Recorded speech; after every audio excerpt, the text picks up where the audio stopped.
how could I optimize my long-term view while maximizing my focus on the moment?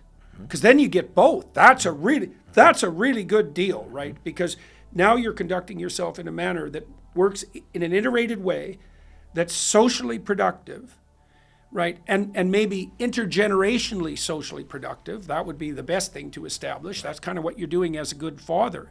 But you're doing that in a manner that enables you to also derive maximal impact from each step you take forward in the present. The more valuable the goal towards which you're progressing, the higher the dopamine kick per unit of advancement. So what that means is you want an ultimate goal operating in the domain of each proximal sub-goal. And that's what happens with this upward orientation. It's like what you're trying to do is to make things as good as they could be, whatever that means, over the longest possible span of time for the largest number of people, you included. Now, you're not going to know exactly how to do that, but that can be your goal. Okay, now that's going to inform your perceptions and your perceptions of pathway, but it's also going to modify your reward system, because now every proximal step forward is an indicator of entropy reduction in regard to that meta goal. Well, there isn't any, by definition, there isn't anything you can do that's more exciting than that. I learned a long while ago that adventure, let's say, is the highest form of reward. That's a good way of thinking about it. But there's a corollary to that conservatives need to learn, because they don't know this. Conservatives talk about responsibility, but they're conscientious. And so for them, responsibility is dutiful, orderly productivity. It's conscientiousness. Responsibility is a conscientious duty. What they fail to understand is that there's no difference between responsibility and adventure. They're the same thing. And you can tell young men in particular that. Say, look, you want to have an adventure, because you definitely want an adventure. You're built for that.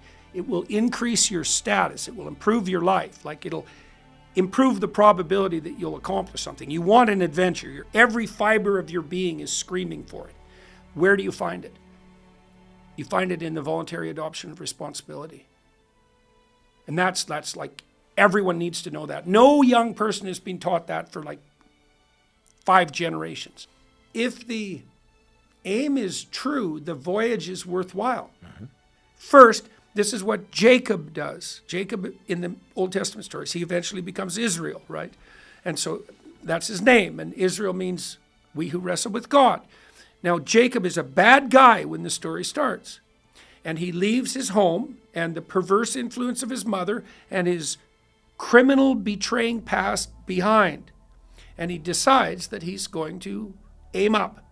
And that night, he makes an altar and he makes a sacrifice. And that night he has a dream of a staircase that reaches up to heaven, which is now what he's walking up, right? And so he finds his purpose, he finds his adventure as a consequence of his decision to be better. Okay, so now you want to find your purpose. Okay, first thing you have to do, you have to review how wretched and miserable you actually are. And you have to face that. And then you have to think, I'd rather not have that. And it has to be true. And then you have to aim up. Now, you don't know what that means, because like, you're pretty scattered and dissolute, but at least you got the damn intent in mind. And then you have to be willing to make the sacrifices, right, along the way. Okay, then what happens? Well, then the pathway will reveal itself to you in increments. Calling? Is there something around here that I could fix, that I would fix? That's a great question. Is there something at hand that I could fix, that I would fix? It might be something low, because especially when you first get going, you're not good for anything. So you might have to start with something pretty trivial, but it doesn't matter, because you start getting better. Is there something that bothers me, that's conscience, that I could set right in some small way?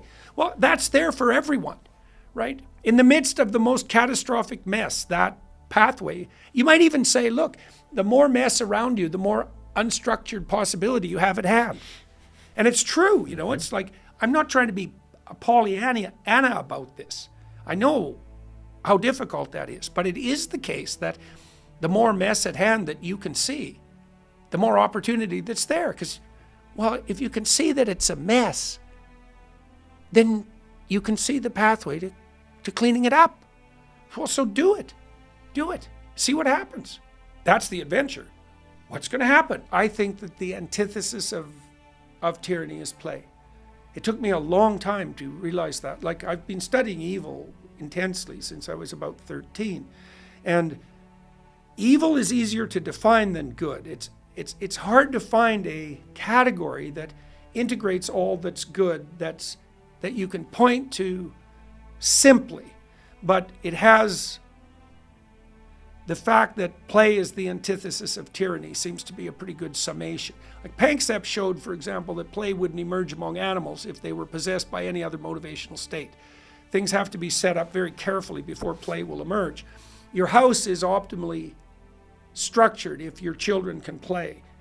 Your marriage is optimally structured if you're playing house with your wife.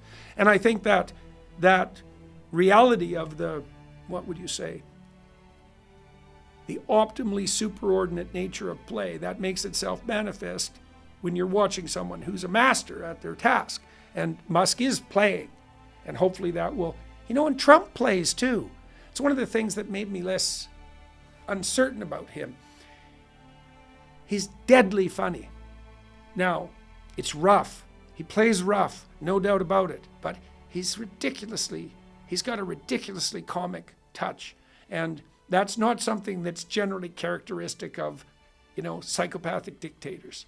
Hitler wasn't known for his sense of humor. Jung said the fool is the precursor to the redeemer. You have to accept the role of fool voluntarily before you can improve. Of course, when you start something new, you're going to be an idiot. Like, what do you know? So that's the price of entry, is to be a fool. Well, you can be a voluntary fool, and then you have a bit of a sense of humor about yourself, and that takes the sting out of it, and maybe even makes you an attractive character, despite your ignorance. People will make tremendous allowances for ignorance that's voluntarily admitted to. So imagine you're fighting with your wife. Okay, now you're dominated by rage. Now, the advantage to that is you're ready. But the disadvantage is you're going to strive for proximal victory. Okay, now you don't want to be a pushover. That's a mistake. So then what could you do instead? You could pause and you could remember, okay, if this could rectify itself in the best possible manner, what would that look like? Well, it's complicated, right? You don't want your wife to be defeated, and you don't want to be defeated, and you want to solve the problem, but you don't want to sweep it under the rug. You want to solve it in a way that works across time, that benefits your relationship in an upward manner. And you have to make sure that you're not hijacked by that hypothalamic circuit or personality, as you will be. If you don't alter your aim, you will be. Because you need to substitute. You got to think, I'd really like to win this. Like, I'd seriously like to win this battle. It's like, no, you need something better than that victory. And that would be a victory that would deepen and enrich your relationship and help it grow across time. And then you can remember that. It's like, I'm going to listen. Even though I think my wife is wrong, I'm going to listen. And I'm going to see if I can find a pathway in the argument that makes our relationship better. And then you think, now you have to really want that, because if you really want that, if you got that vision fleshed out properly, you'll want that more than you'll want to win. And then you might say, well, why? It's like, because it's a better deal.